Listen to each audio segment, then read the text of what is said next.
My son loves football and loves judo. It takes him every day except the weekend to train. Is that too much? And, I'm just going to leave it at that. I'm just going to leave it there. What do you think? Like, her son, she says he's 6 years old. He's 6 years old. Do you think that's too much to train? He loves football and he loves judo. He trains every day except the weekends. Is that too much? I don't think he's training. I think he's playing. And I don't think that there is too much play for a 6-year-old boy or girl, but we're talking about a boy here. There's this stigma that kids these days are only on screens and only on iPads and never outside and never doing anything, which is largely true compared to 20, 30 years ago. But when I walk around my neighborhood, I see kids outside playing all the time, and it puts a huge smile on my face to see that happening. It sounds like your son loves what he's doing and loves these activities and wants to be doing them 5 days a week. And I can't imagine that it's more than an hour or two per day. Like, no, that's definitely not too much. In fact, if I were to design an optimum curriculum, rather than having elementary school kids sit on their butts for 6, 7, 8 hours a day, I think multiple hours of activity is something I would build into an optimal curriculum. Yeah, I completely agree. I think the key words, and I tried to emphasize them when reading it, was he loves judo and he loves football.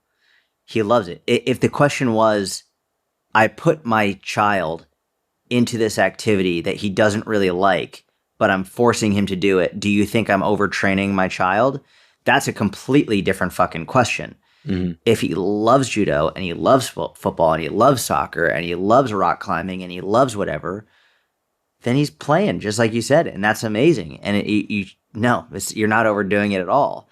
And I think this is really what coaches need to understand when they're either working with children or giving advice related to children, especially a 5, 6, 7, 8-year-old kid, like young kids.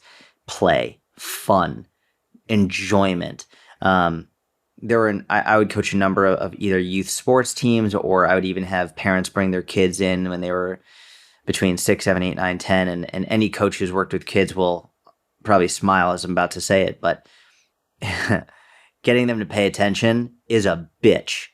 Like, it is very difficult, especially if you've got a room of them. And, he's playing on a football team and he's doing judo. Like, you can't do either of those by yourself. You're doing those in a team setting or a group setting. I've seen the jiu-jitsu classes with kids who are 5, 6, 7, 8, 9, 10.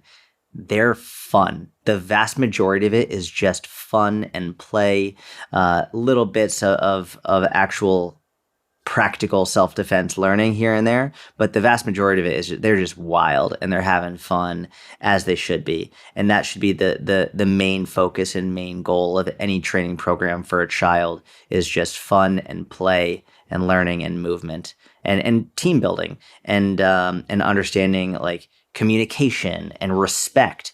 One of the things I love about the martial arts is, especially watching these kids classes in jiu-jitsu and stuff, the professor, at least in my academy, and I've seen this in other academies as well, he'll walk up to each student and he'll shake their hand before and after each class. And if they give like a little wimpy handshake, he's like, nope, good handshake. And look me in the eye and say, thank you, professor. And like respect and eye contact and communication and listening as a part of that process, I think is just absolutely invaluable.